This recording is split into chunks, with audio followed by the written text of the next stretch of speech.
Hello and most welcome to Heidegger 1320. We will today take a chapter out of the book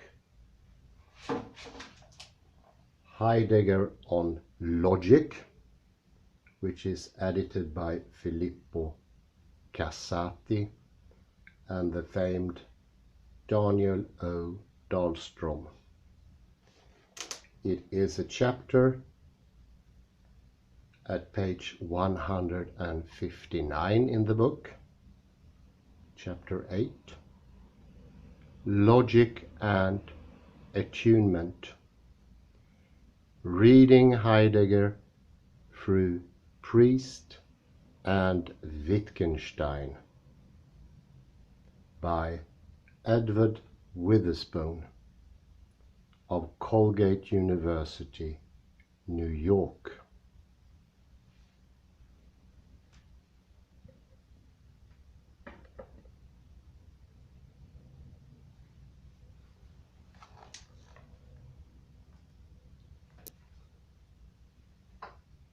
I will be reading from the book, holding it in my hand, and see how that works. It's a bit heavier than the previous book, but still bearable.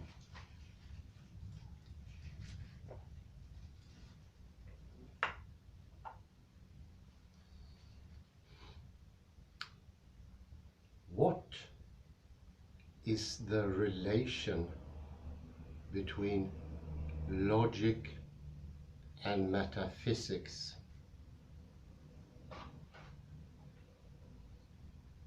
A robust tradition in Western philosophy supposes that logic should guide metaphysics along at least two dimensions.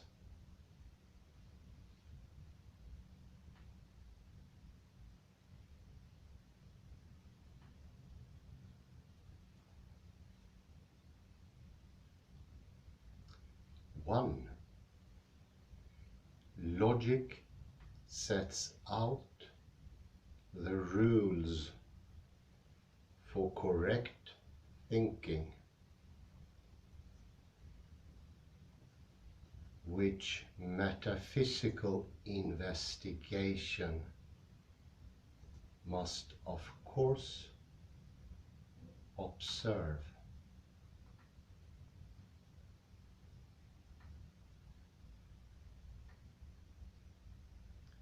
Two,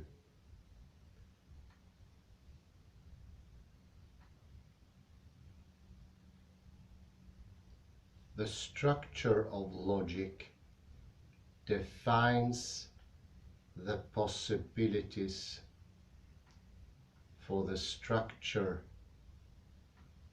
of reality.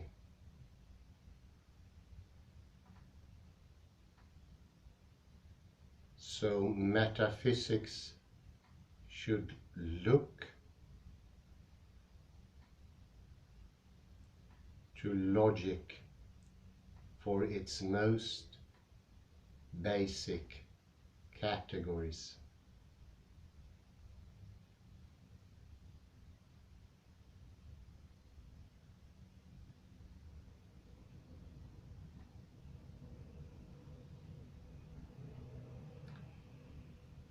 Heidegger challenges this tradition along both dimensions.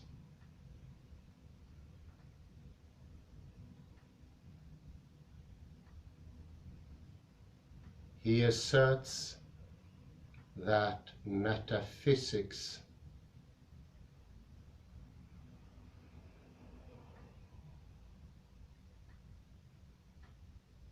is a more fundamental discipline than logic.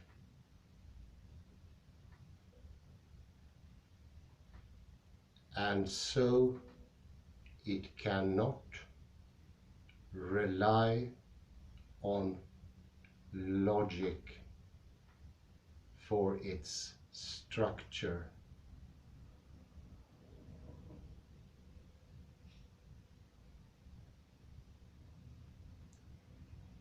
He even goes so far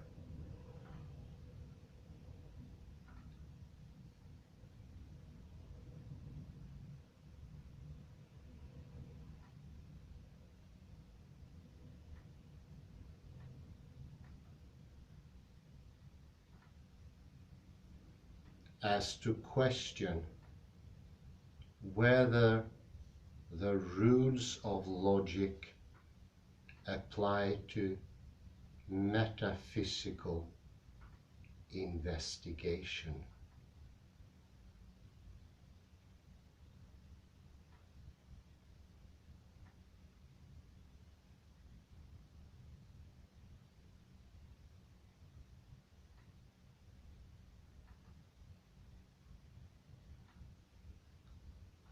As he puts it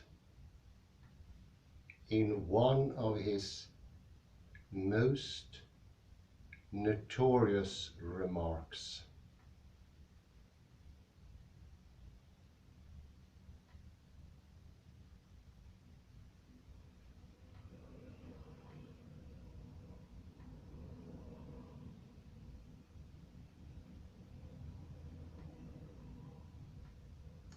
the idea of logic itself disintegrates in the turbulence of a more fundamental questioning.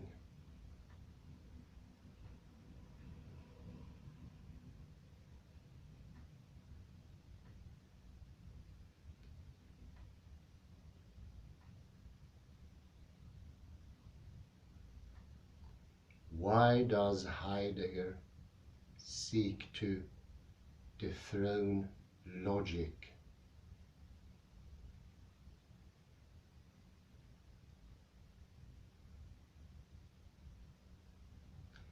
And if he does contemplate a revision or rejection of the principles of logic,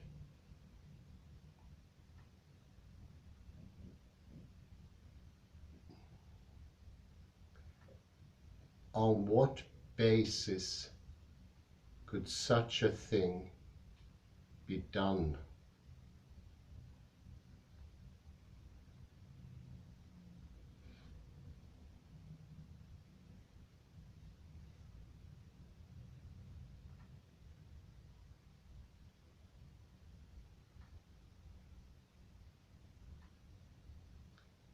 This chapter explores these questions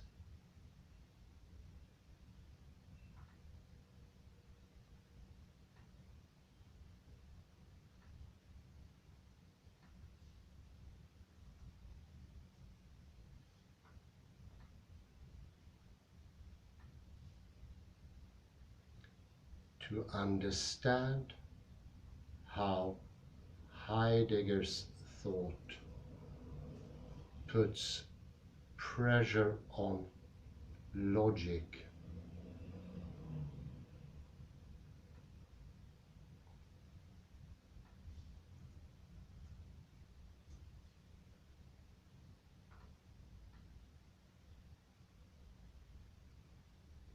I compare it to that of Graham Priest, who overtly calls for rejecting the law of non-contradiction.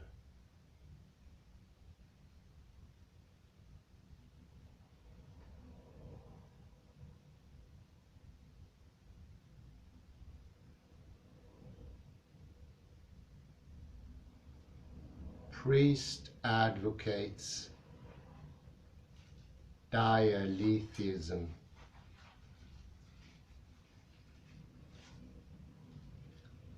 the view that some contradictions are true.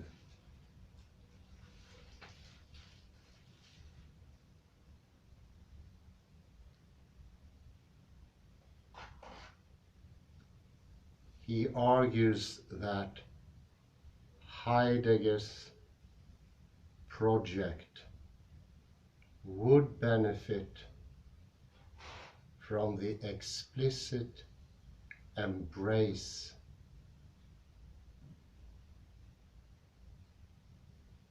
of that position.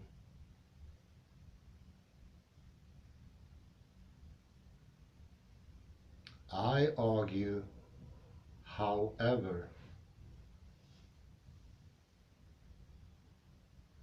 that Heidegger's challenge to logic is fundamentally different from priests.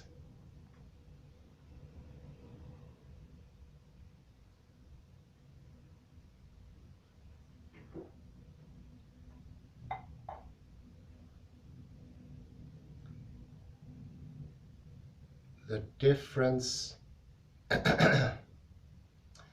springs from differences in the kinds of investigations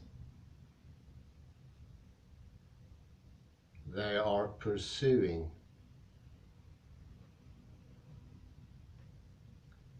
and in the kinds of reasons they give for their revisions of logic.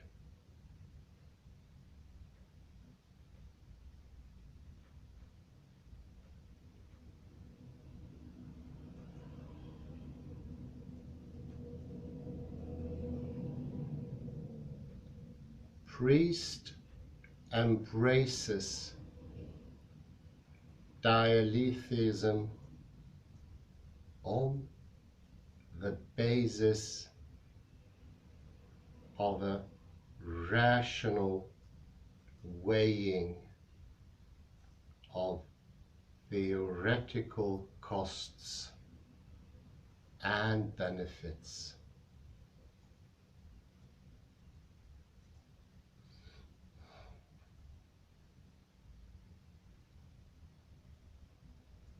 Heidegger finds himself in conflict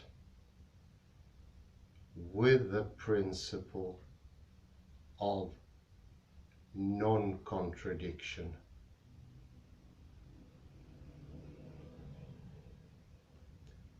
As a consequence of a fundamental experience of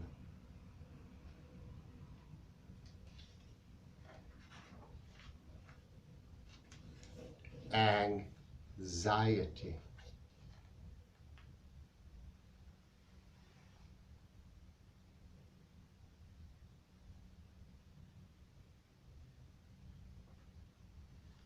His name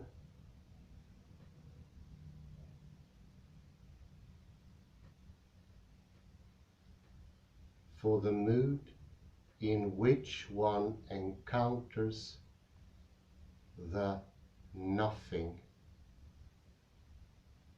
and with it entities as a whole.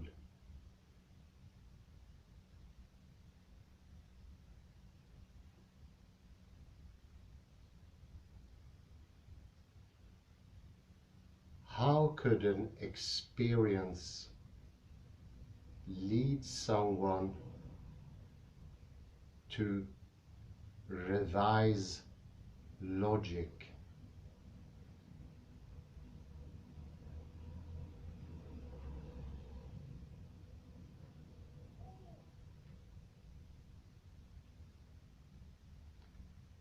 does not logic articulate the limits of what is possible to experience.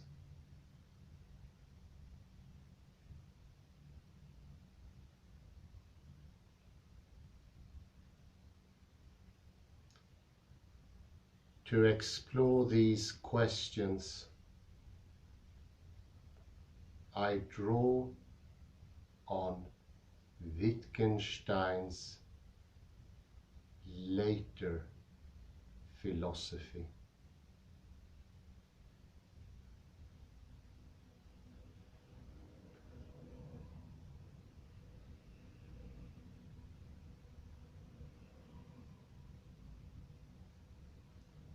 And Stanley Cavell's reflections on it.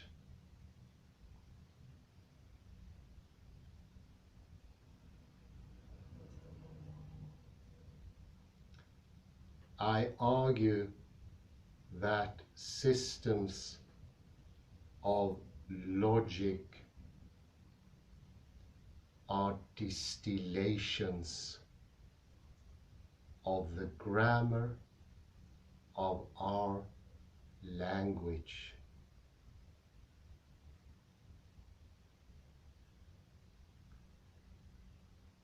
And that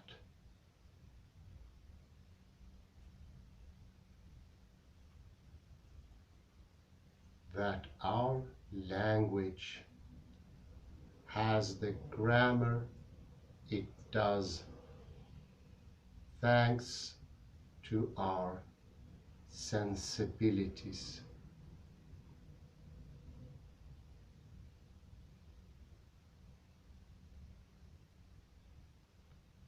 Or what Cavell calls our attunements.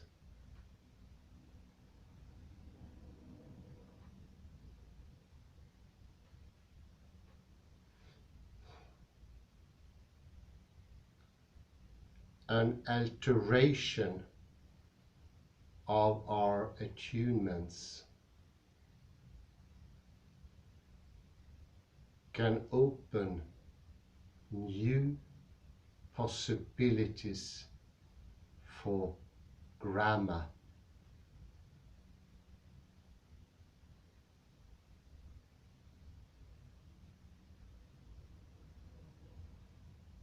Can create new ways of making sense.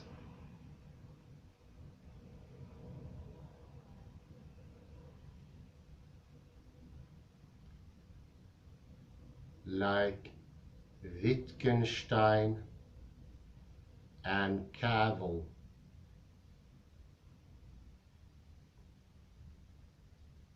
Heidegger thinks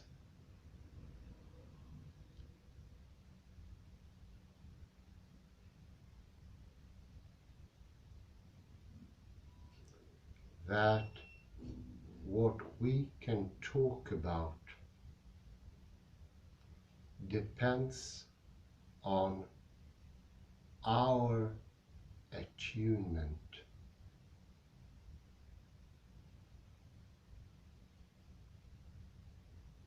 He adds that some experiences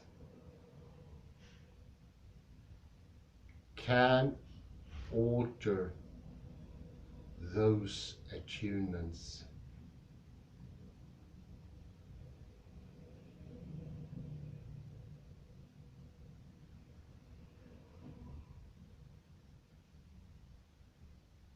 In particular, the experience of anxiety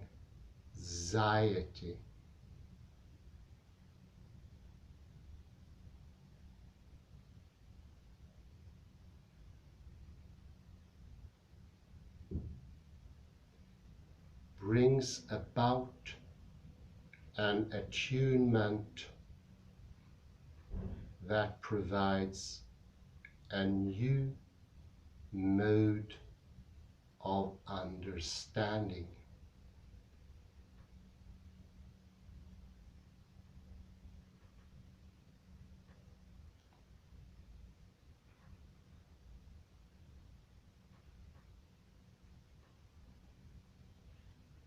If this understanding involves a revision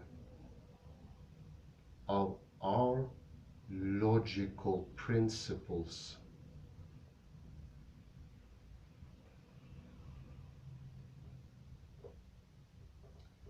revision even of the principle of non-contradiction, so be it.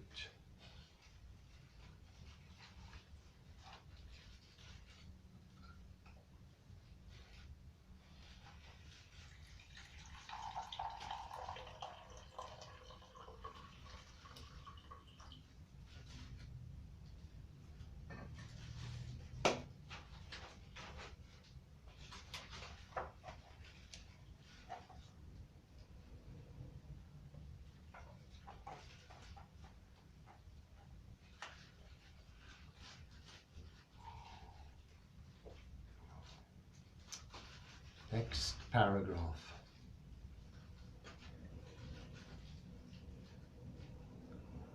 A problem with the question of being.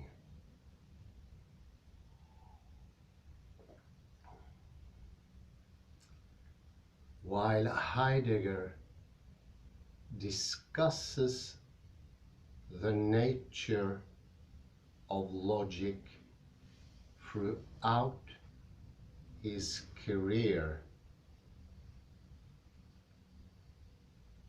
in this chapter I focus on three works that form a unit: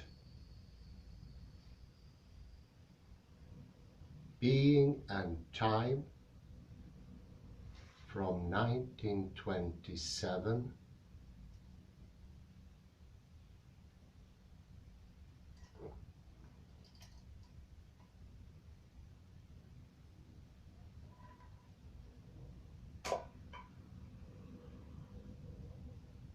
in which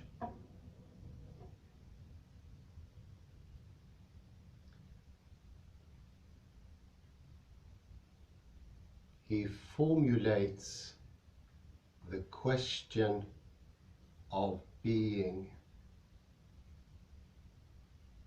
without exploring in detail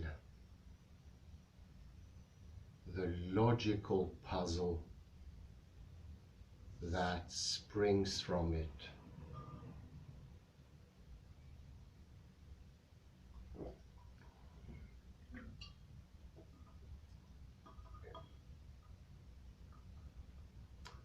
Second, what is metaphysics? His 1929 inaugural address at Freiburg.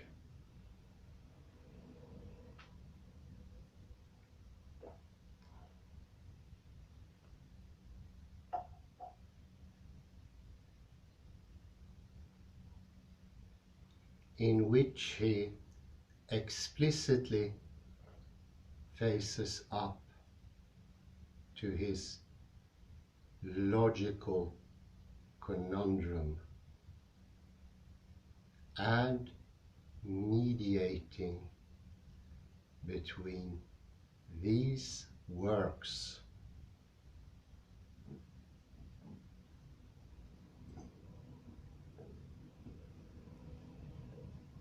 The Metaphysical Foundations of Logic from 1928.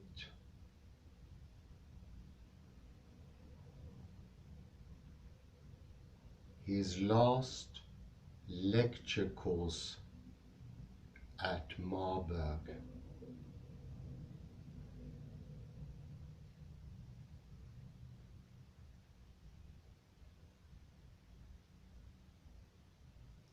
I do not explicitly address the question of whether Heidegger later modifies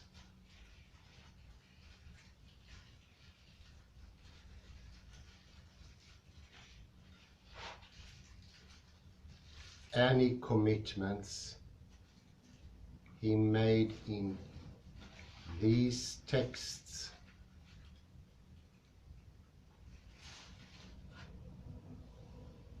but what is metaphysics remains a touchstone for Heidegger for decades.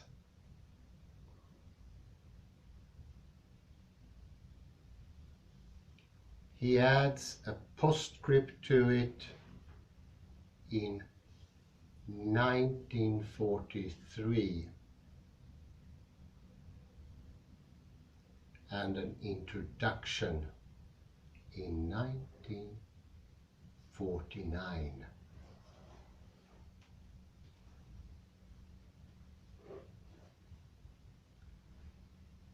Heidegger's challenge to logic springs from the project at the heart of being and time.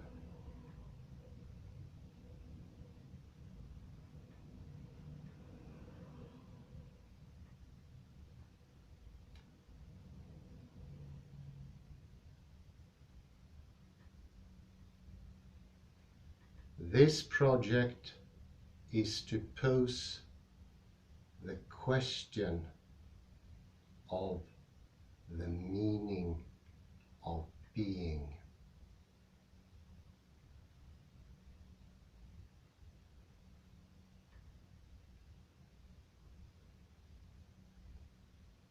Heidegger thinks that this should be the central question of philosophy,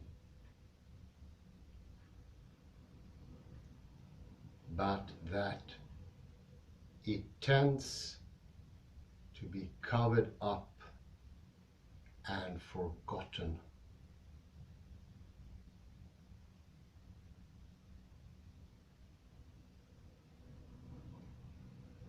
He therefore attempts to recover this question.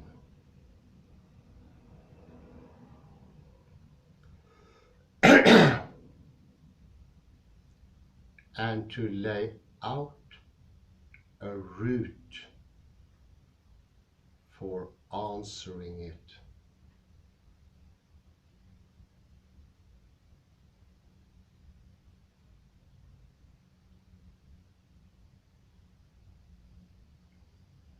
As we will see, however,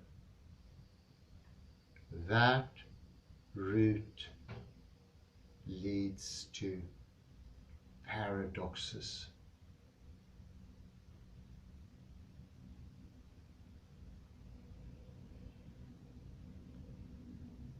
What is being?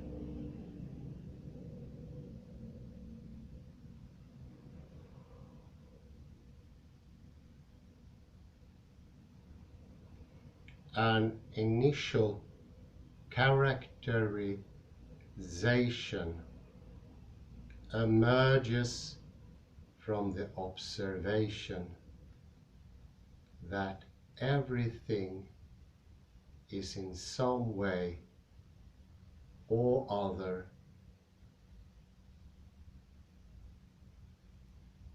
every entity has a determinate, intelligible character.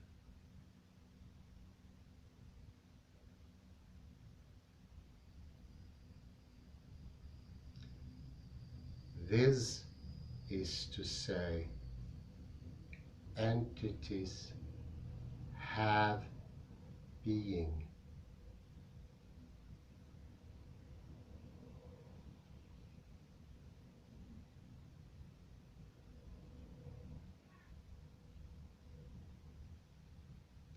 Hence, Heidegger begins with the thought that being is that which determines entities as entities.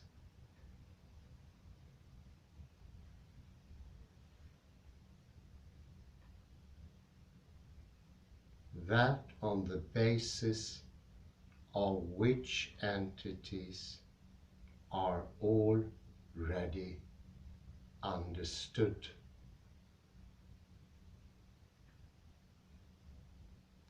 However, we may discuss them in detail.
This, of course, does not answer the question of the meaning of being.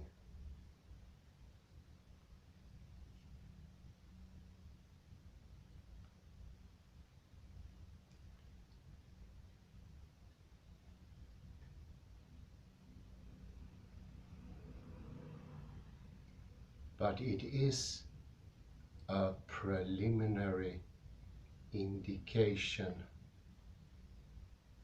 of what we are seeking.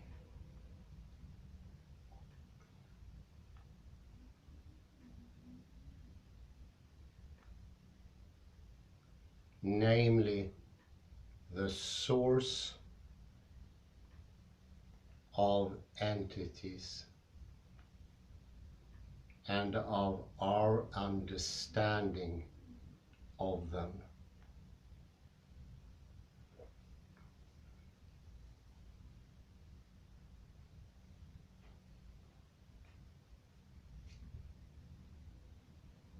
Heidegger thinks that the only viable approach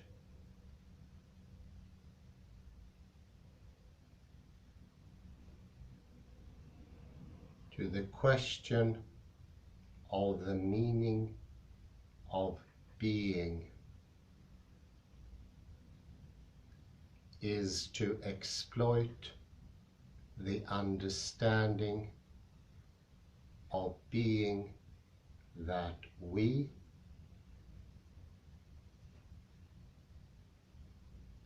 as instances of Dasein,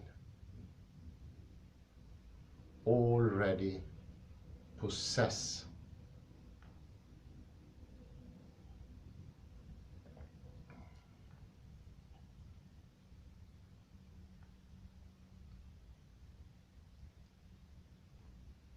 This is a vague average understanding.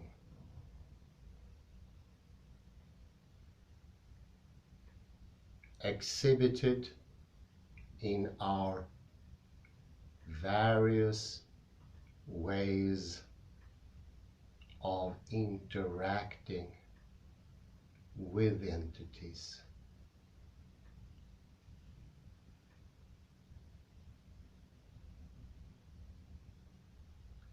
For example, in our use of tools,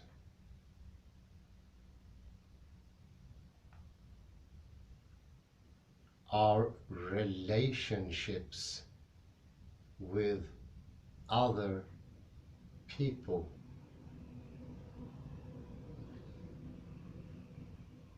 and our theoretical reflections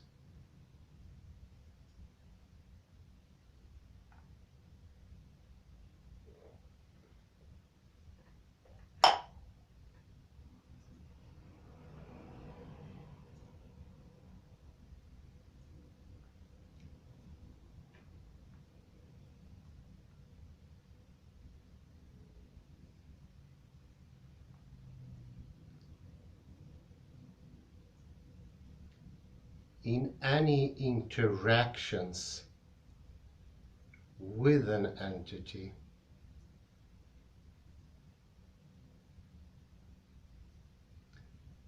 We understand it as something,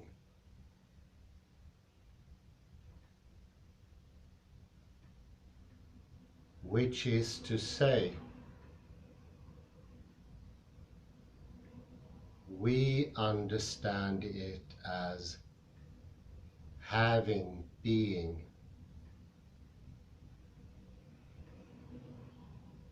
and moreover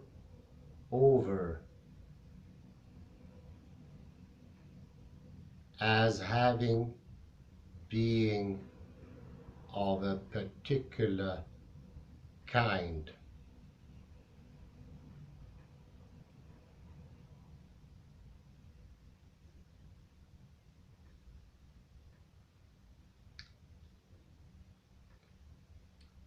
But this understanding is typically implicit.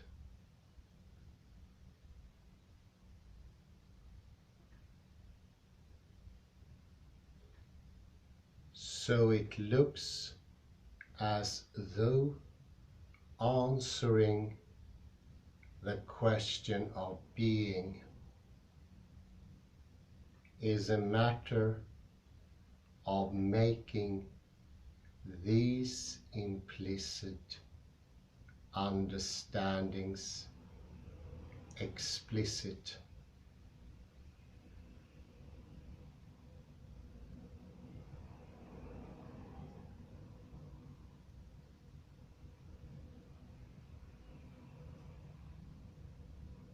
And explaining how they are related.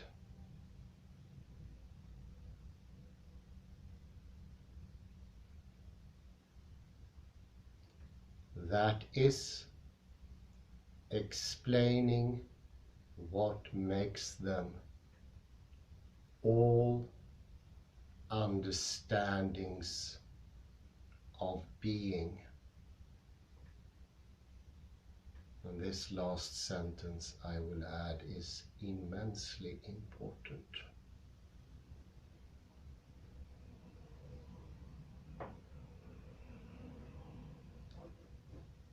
This project,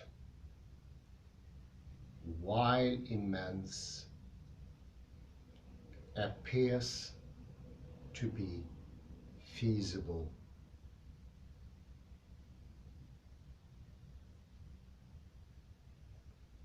But when Heidegger tries to make being itself the topic of his inquiry, he runs into profound difficulties.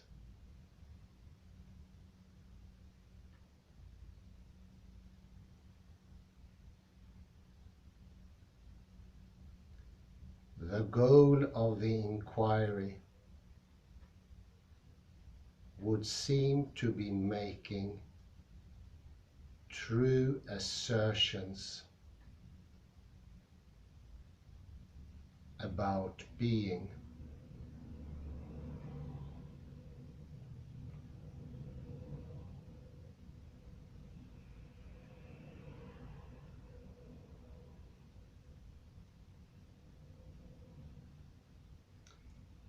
But when Heidegger comes to analyze the concept of an assertion, he concludes that any assertion must be about something.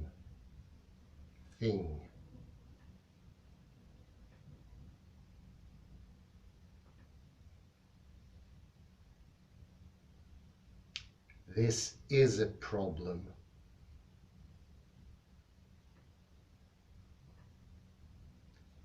Because, as Heidegger argues, being is not a thing.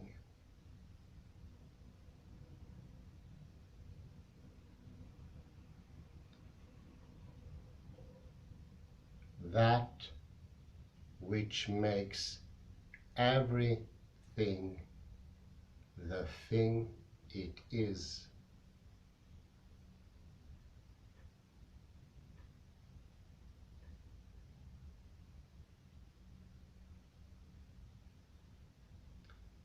And so it appears that we cannot make assertions about being.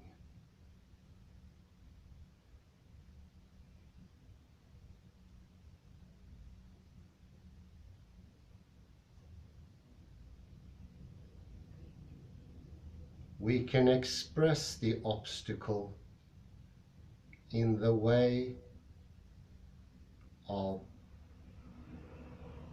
philosophizing about being as the conjunction of the following three theses.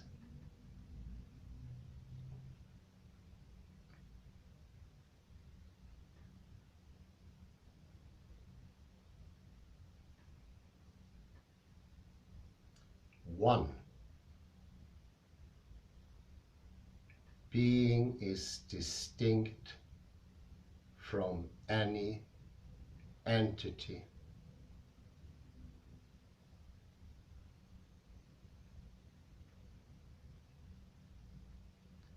Two,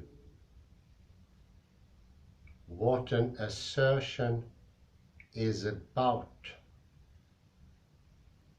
is always an entity or a set of entities.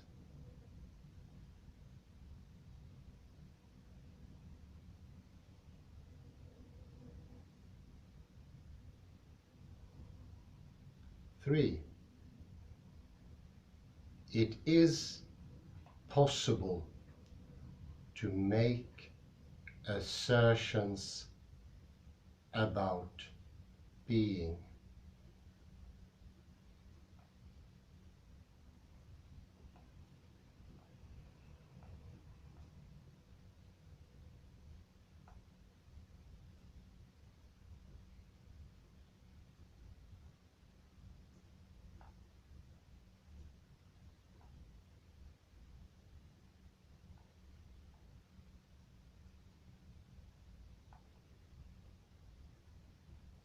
This is an inconsistent triad. The truth of any two of these theses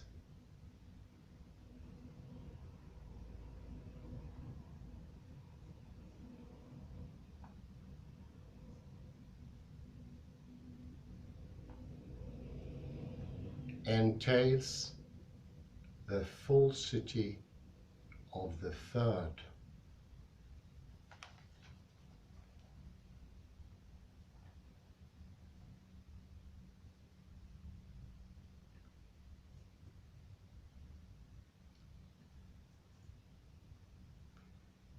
When we are confronted with an inconsistency,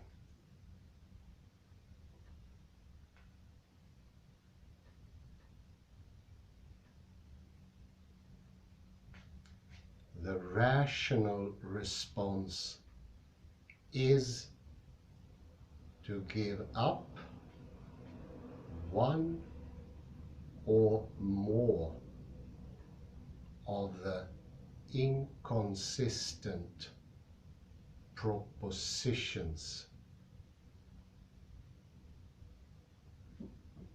in parenthesis from my part, following the law of the excluded middle, end of parenthesis.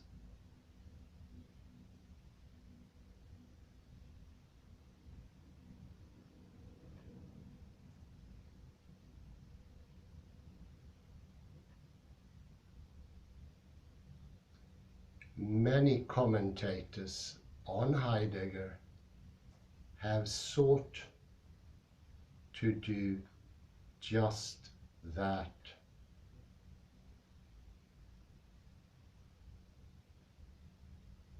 To argue that Heidegger need not be committed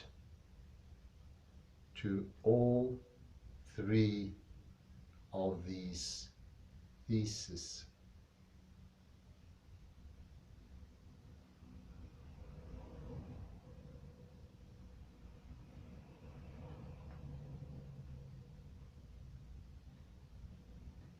To exhibit the depth of the paradox Heidegger faces,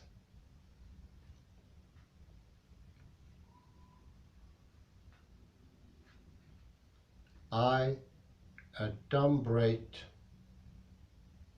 the philosophical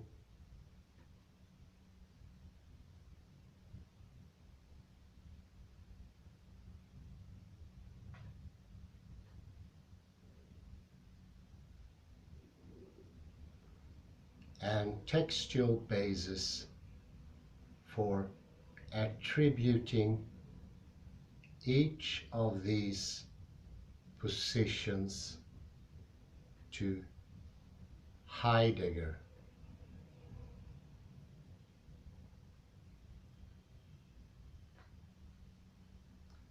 I do not pretend to give an exhaustive defense of the thesis.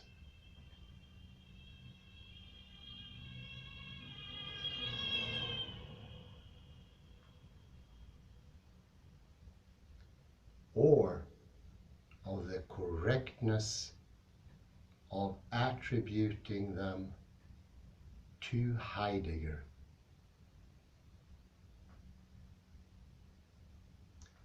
For my purposes, it is enough to show that they are at least plausible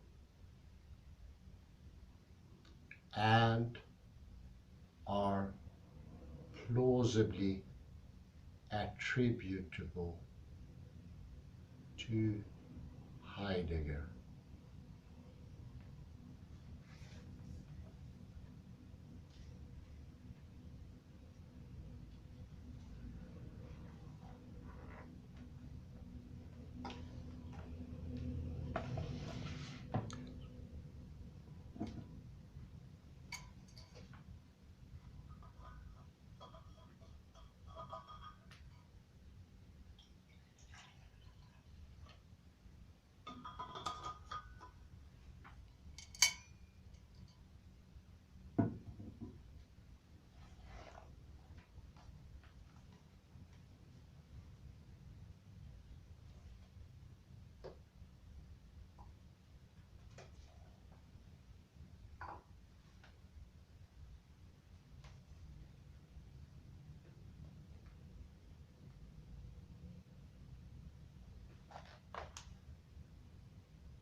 Thesis 1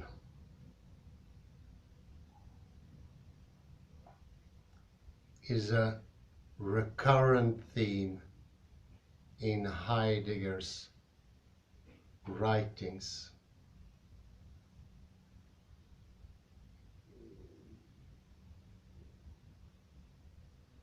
A representative passage is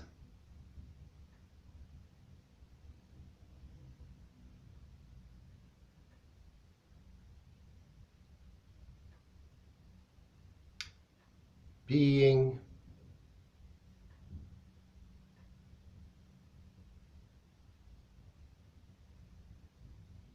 is different from entities.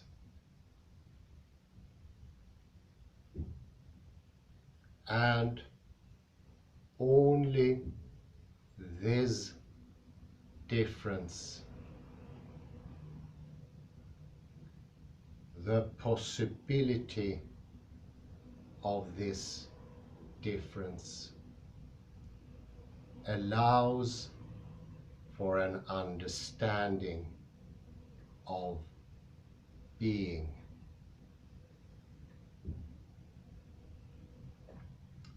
He compares here das Sein with das Seiende. Do note is not Dasein.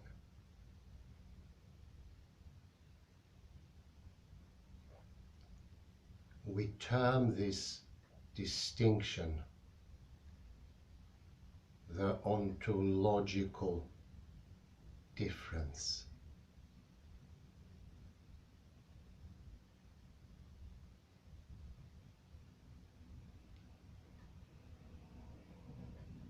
The ontological difference is the difference between, for example, A, a hammer, and B, what makes a hammer the thing it is.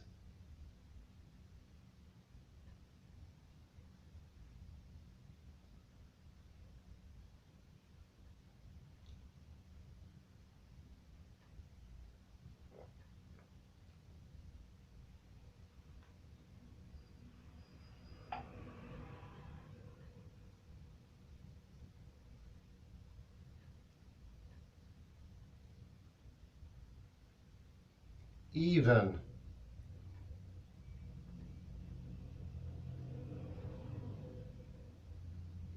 if we do not yet know how to characterize B,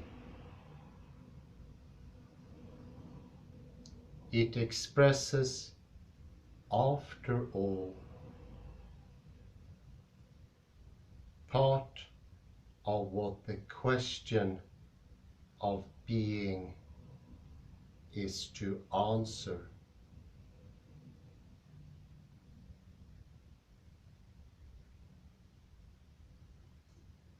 It is clear that B is different from A.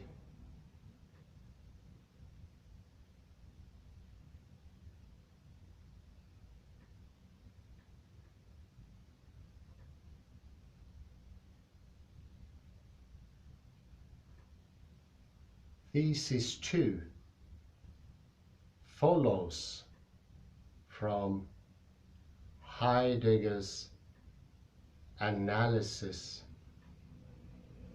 of the concept of assertion.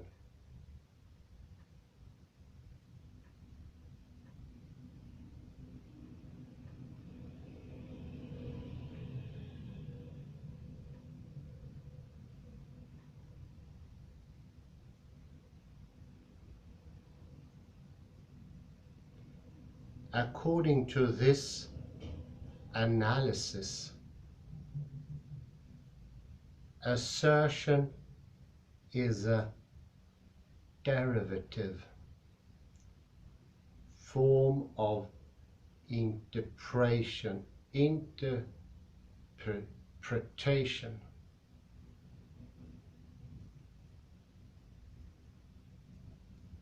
that points something out.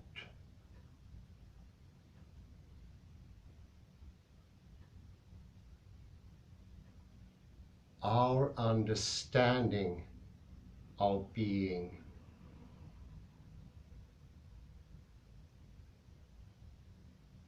is what allows us to point something out.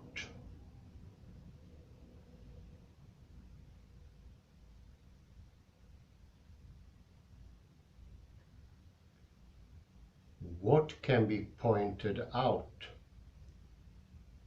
is an entity.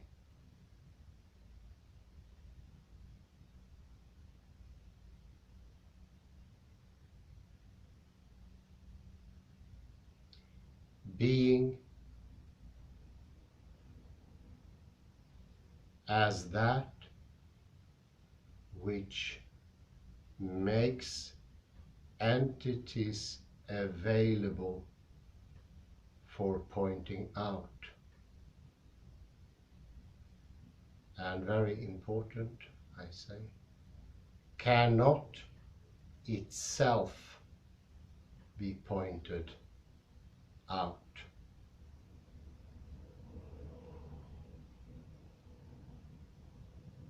Do compare, I say here, with the previous lecture, what language is.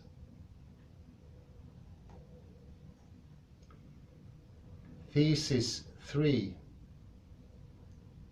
allows for the possibility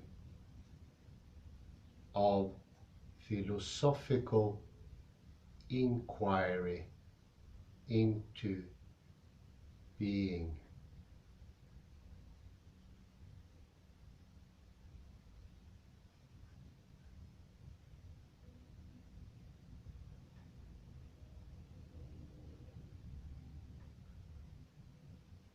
That Heidegger believes that philosophical inquiry into being is possible needs no argument.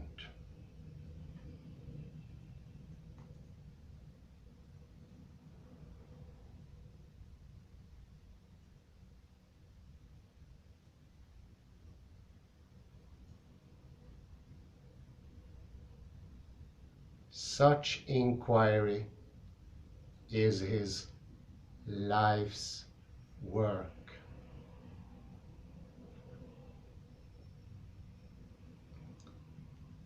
Moreover, it seems obvious that philosophy traffics in questions and assertions.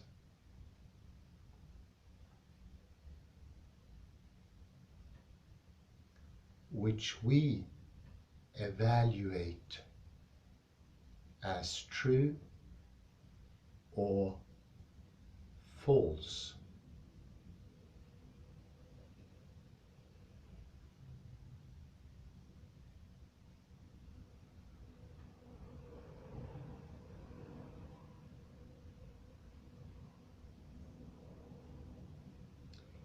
So, in attempting to answer the question of being, it seems we will be making assertions about being.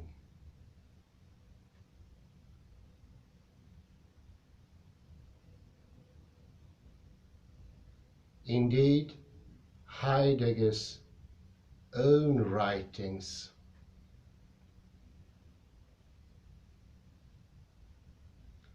as well as commentaries like this one are full of sentences in assertoric form,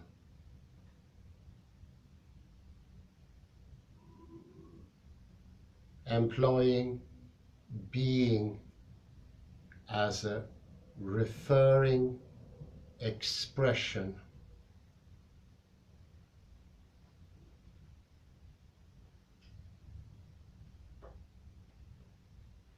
These bear every earmark of being assertions about being.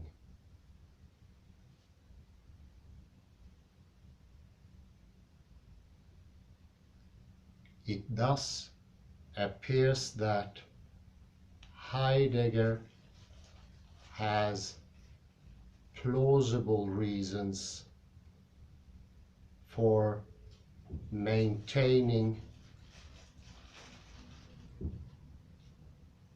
each of these theses 1 to 3.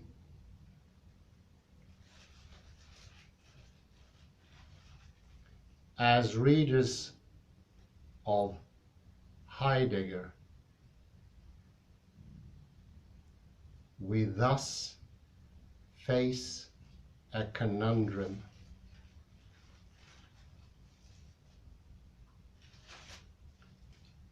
How shall we understand Heidegger's philosophizing about being in the face of these inconsistent commitments?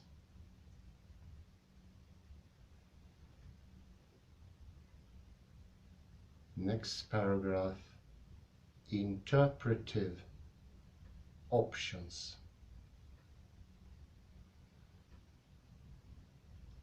This conundrum and its close variants have elicited abundant commentary.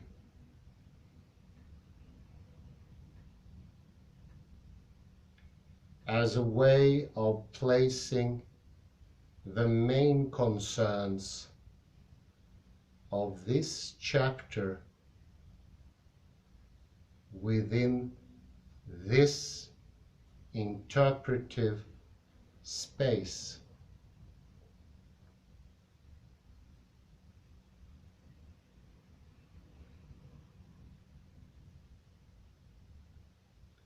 I start with a brief overview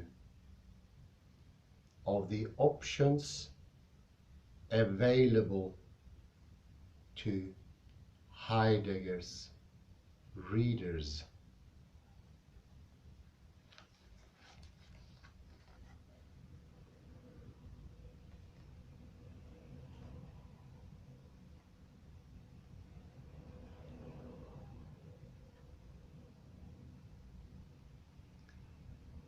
These options may be arrayed under two main headings.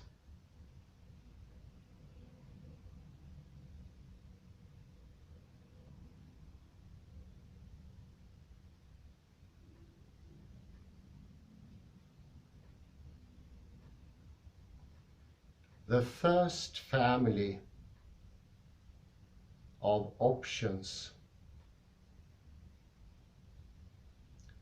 is to abandon one of the three theses listed above.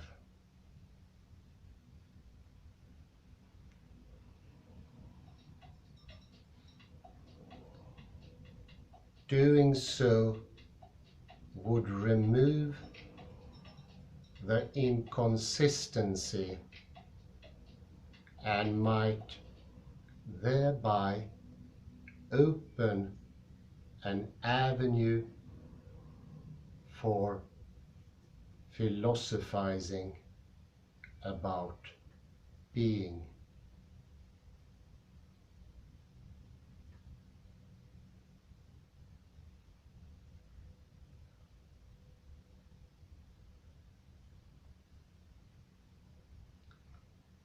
For each of the above theses,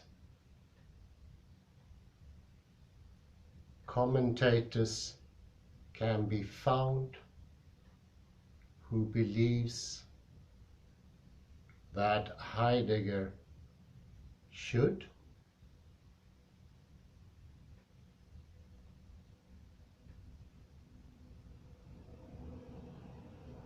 or does abandon it.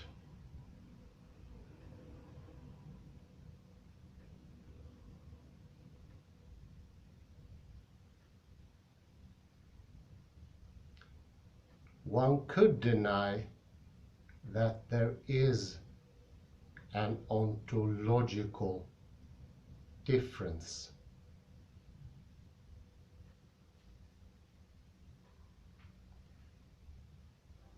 But as exegesis, this runs up against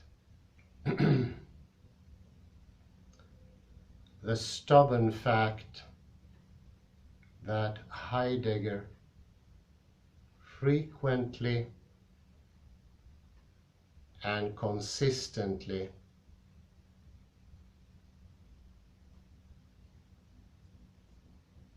asserts that respecting the distinction between being and entities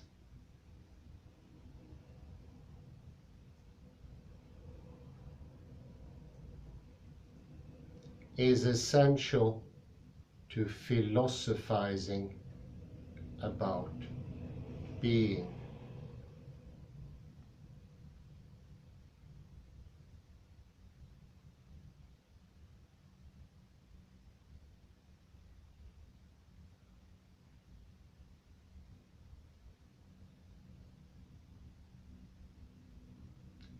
One could maintain that assertions do not have to be restricted to entities.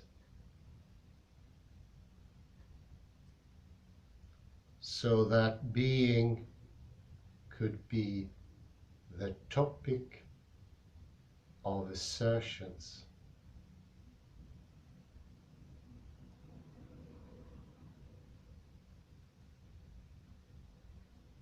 However plausible this suggestion might seem,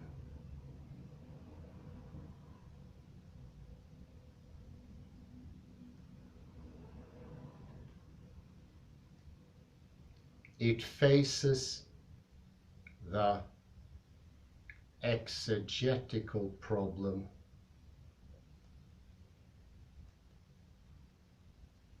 that Heidegger frequently insists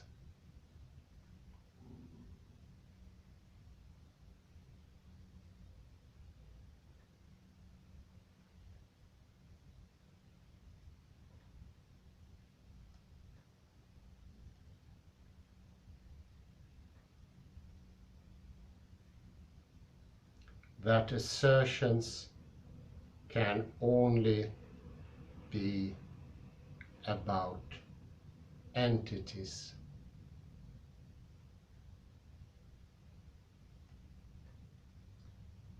Finally, one could maintain that it is not possible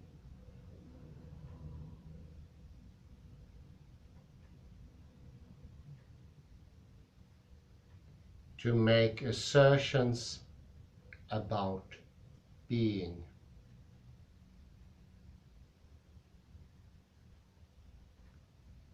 Reading Heidegger in this fashion would then require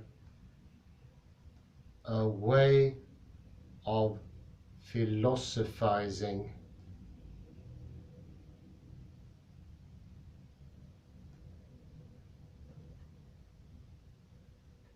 about being without making assertions about it.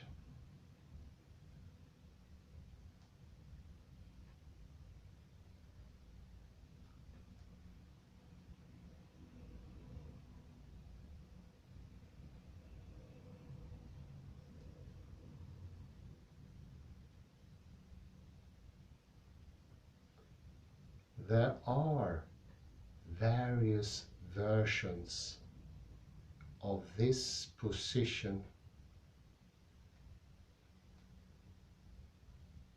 but they all face the challenge of explaining away the fact that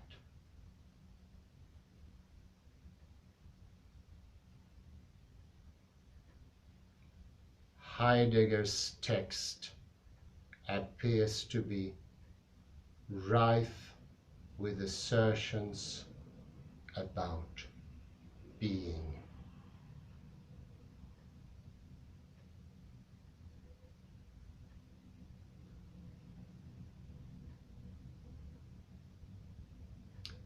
In light of Heidegger's commitment to thesis 1 to 3,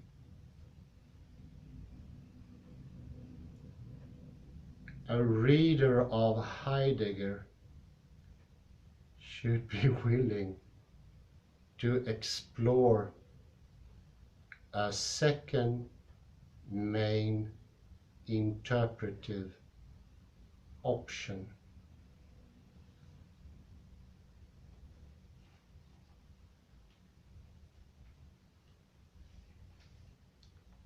This is to read Heidegger as retaining all three theses.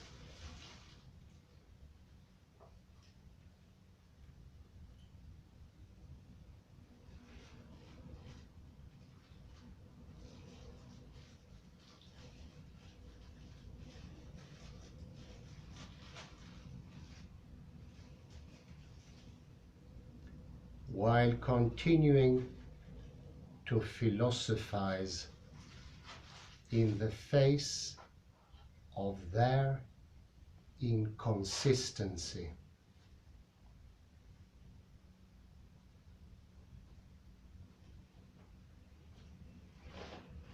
This approach reads Heidegger as rejecting the principle of non-contradiction, thereby allowing that there are some true contradictions. Indeed.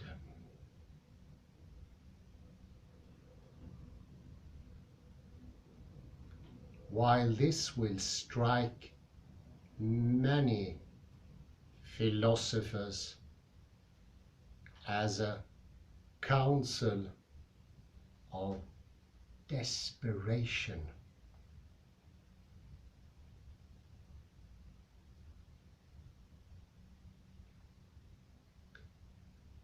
there is significant textual evidence that Heidegger considers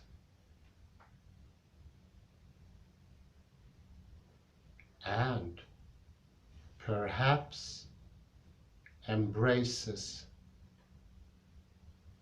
just this option.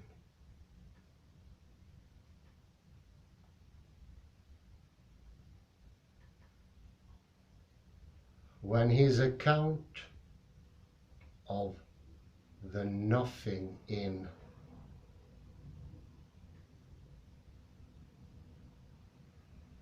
What is Metaphysics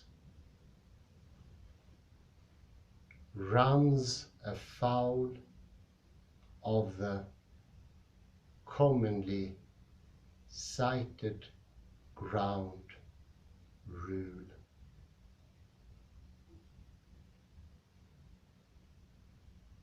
Of all thinking. The proposition that contradiction is to be avoided.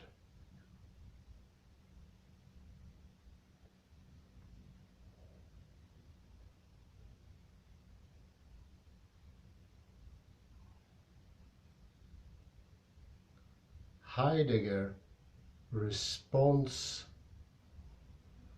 by continuing to discuss the nothing with a capital N. Indeed, he explicitly presses the question as to whether logic is sovereign over his inquiry.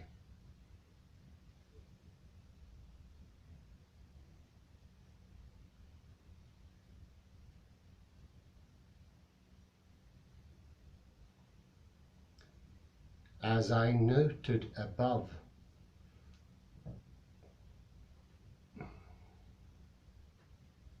Heidegger seems to conclude that it is not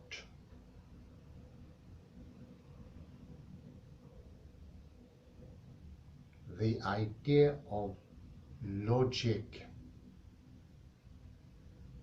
itself disintegrates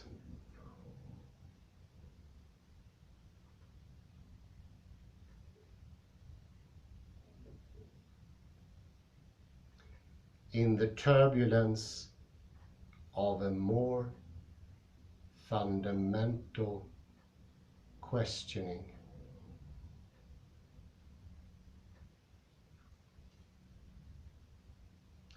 entertaining the possibility of revising logic raises a host of questions.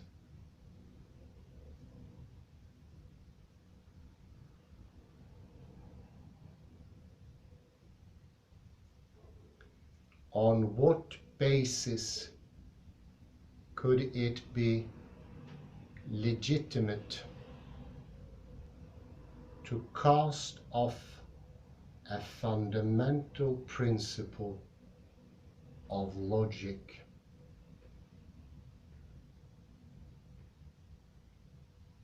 Could a revision of logic ever be rational?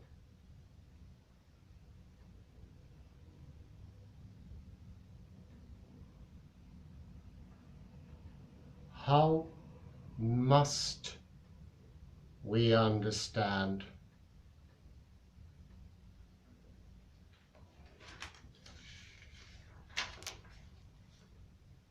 logic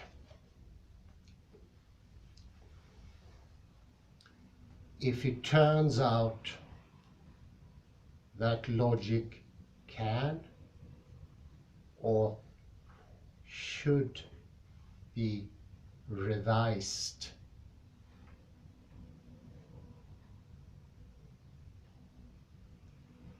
In this chapter, I explore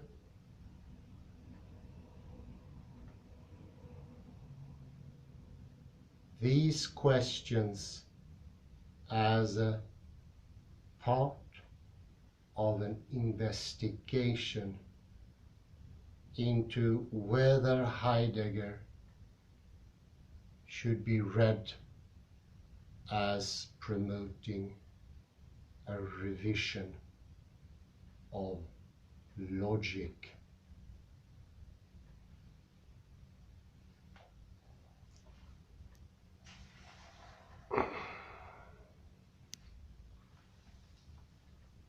Yeah, don't forget the good old body. Stretch it.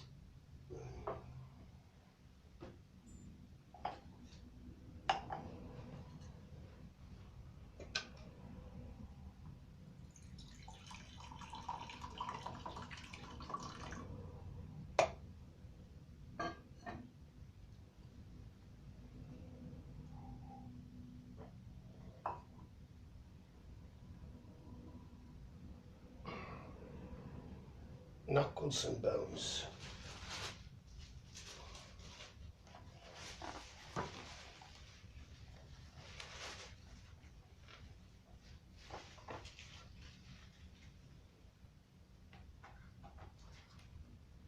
Varieties of logic.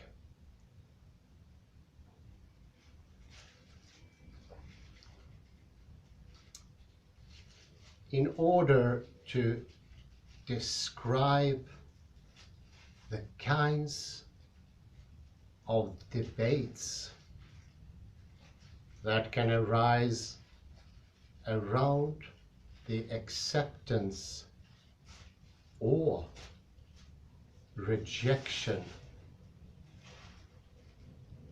of a logical rule or principle,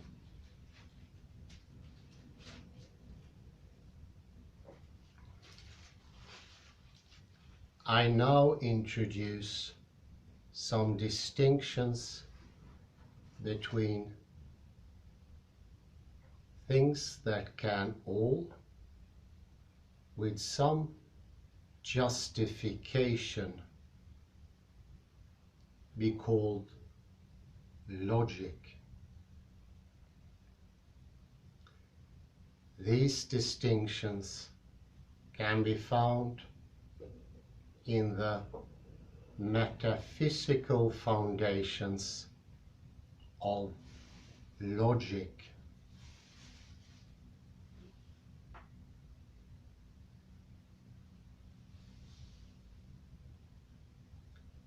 although I express them in nomenclature quite different from Heidegger's own.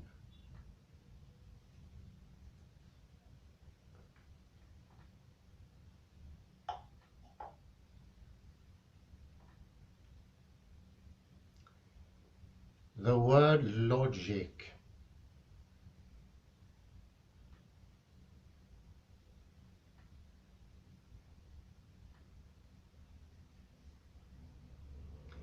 can refer to a set of techniques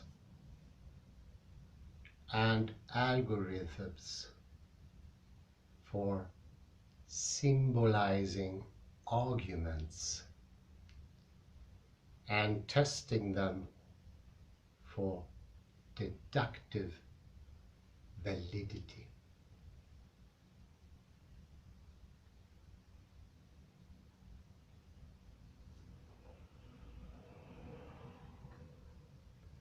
Any such body of techniques and rules is a logic as formal system.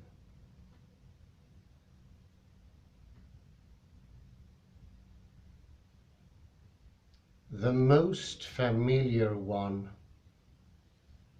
is first order predicate logic.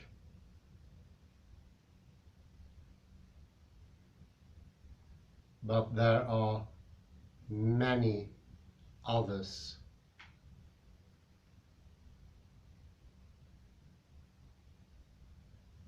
Such as relevance logic, intuitionistic logic, and three-valued logic.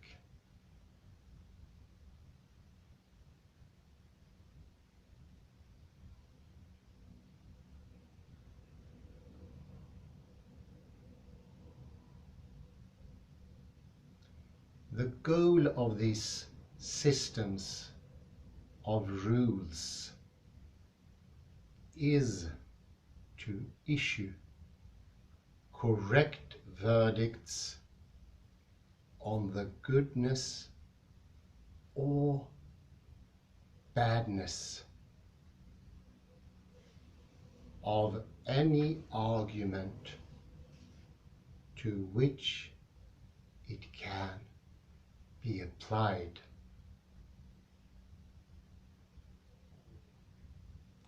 One can investigate how well a proposed logic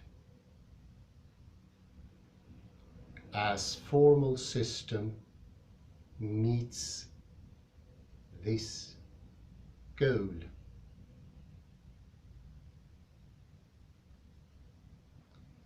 For example, different introductory logic textbooks present different formal systems.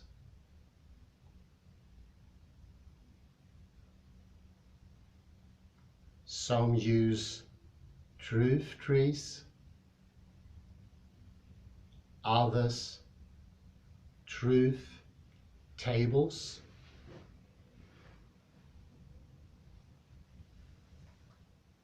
some use one formulation of the rules for inferences involving quantified statements.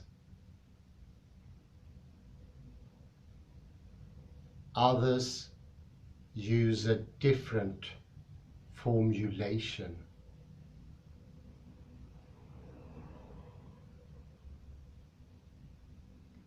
and logicians debate the respective merits. In addition, logicians can identify kinds of reasoning that are not susceptible to existing formal systems.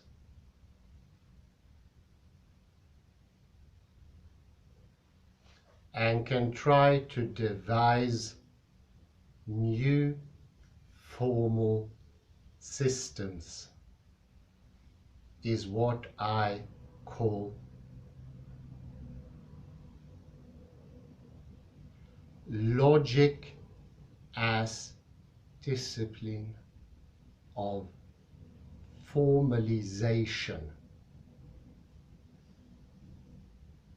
It is within this discipline that logicians compare systems of natural deduction, debate theories of conditionals, and advocate relevance logics or intuitionistic logics.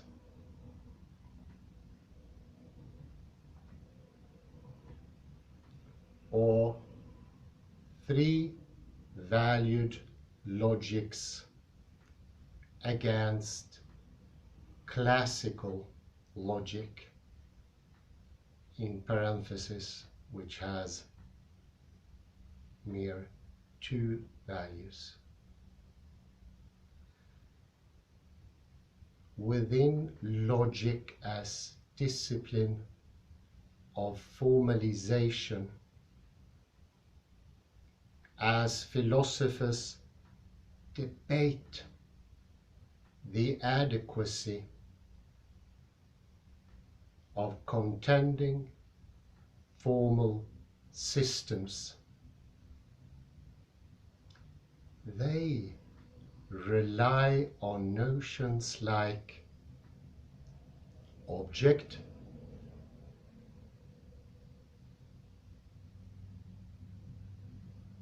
proposition, truth, and necessity. The same goes for any particular logic as formal system.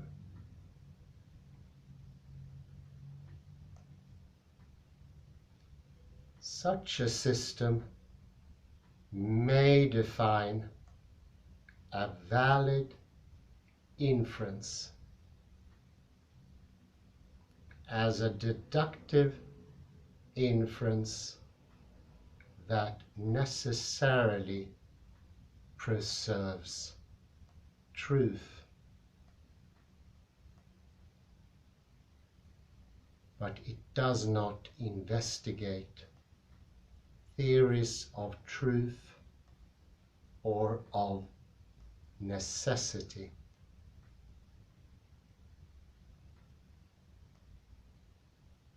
That is perfectly appropriate,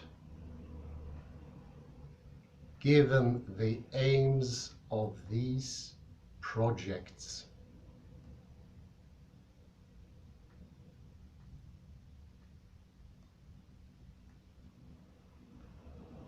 But Heidegger pursues a more fundamental inquiry into the nature of propositions, truth, and of course the metaphysics of truth.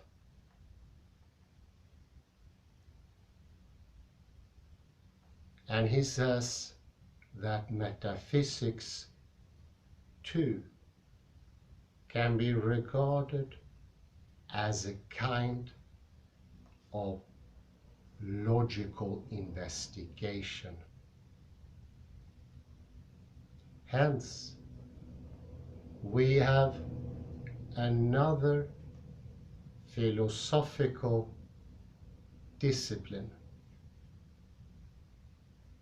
logic as metaphysical inquiry. And it will issue in an account of these fundamental notions, or what I call a logic as metaphysical system.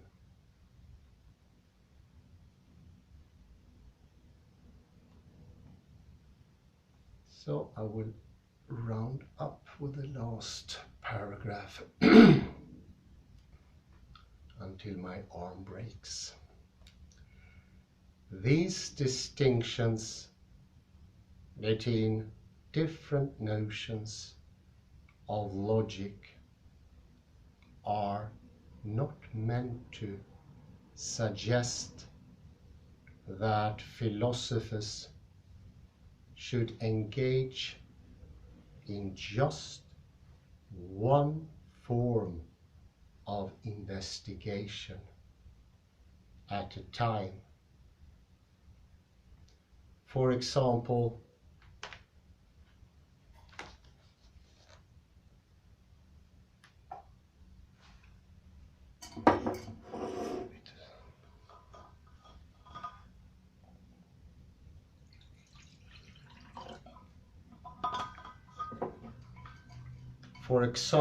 a dispute about which formal system is most appropriate for a particular kind of inference.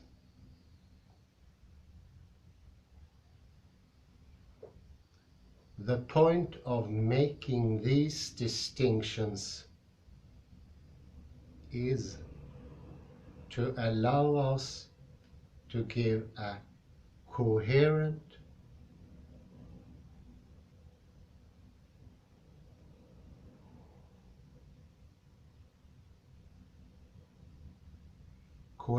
description of how, within logic, a philosopher could challenge logic. This possibility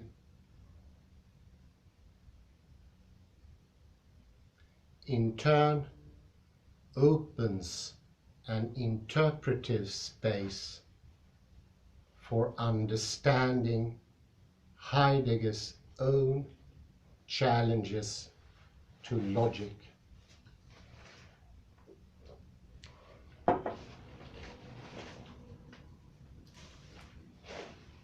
I will put an immensely small dot here. Well, I have to be a little bit bigger. I would round up here and I... Oh, yeah! I wanted to say something. The author of the article is Witherspoon, and to help us remember the name, Witherspoon is like a spoon. You think metal, like of a metal, and then metal that dries. This is why is this important? Often spoons are of metal. He wants to dry or get away from the logic of rock logic. We are familiar with that from Edward Witherspoon. And he has, Witherspoon has not spoken so much about attunement, with Attunement I understand Stimmung in Heidegger's sense, that is it's about moods. Yes. As far as I understand, Witherspoon has not speaking about moods, but still he tries to get away from traditional logic. Would you agree with me? Yes, I am not certain yet, Mm. since I'm afraid I'm not finished with the article.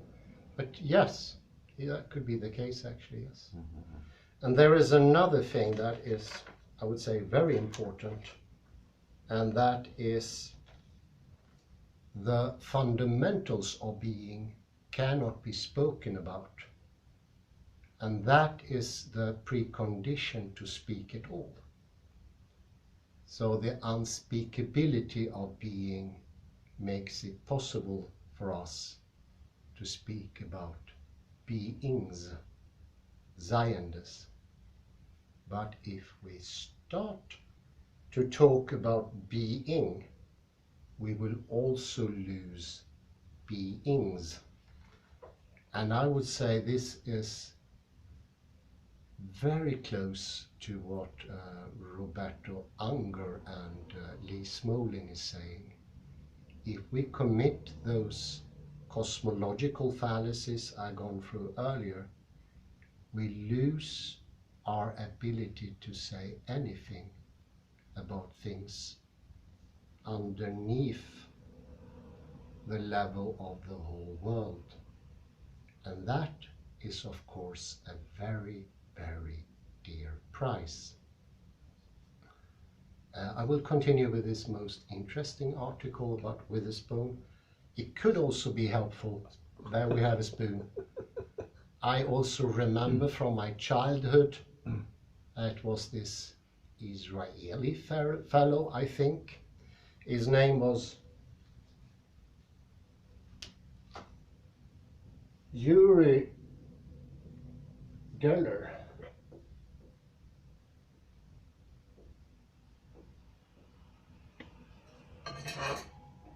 And he made spoons into water in his hands, bending them like this. And he made big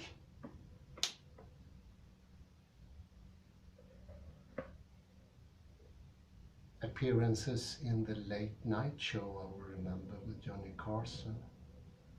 He was a big success for a while. I don't know what happened to him, but now we can remember a spoon can become like water in the hands of a magician.